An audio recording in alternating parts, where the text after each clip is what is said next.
Hi everyone. ఈ కర్ర చూడండి ఎంత పెద్దగా ఉందో. ఈ కర్రకి మా మామయ్య గారు ఒక కొడవలను అయితే కట్టి పెట్టారు. మాకు ఎప్పుడు కావాలంటే అప్పుడు జామకాయలు కోసుకోవడానికి, మామిడికాయలు కోసుకోవడానికి.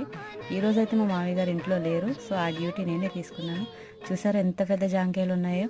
అబ్బా, ఈయన పట్టుకోమంటే ఈయన షూట్ చేస్తూ ఉండిపోయారు మా వారు. అవి కింద పడిపోయాయి. ఇక్కడ 2 కాయలు ఉన్నాయి, చాలా పెద్ద కాయలు. టేస్ట్ అయితే మాత్రం సూపర్ ఉంటుంది. ఇదిగో చూసారా, ఇదొక్క కాయ, ఇక్కడ ఒకటి ఉంది, వచ్చేసింది కిందకి. ఇప్పుడు ఇవి తీసుకొని వెళ్ళి మనం వాటర్తో బాగా వాష్ చేసుకొని ఎంజాయ్ చేద్దాం. 4 కాయలు వచ్చాయి, 4 ఉన్నాయి.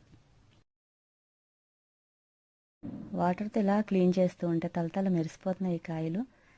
అసలు ఇవి ఉడతలకి, పిచ్చుకలకి, చిలకలు వచ్చి తింటూ ఉంటాయి మా ఇంట్లో. కానీ ఈరోజు వాటికి లేకుండా పాపం మేమే కోసేసాం.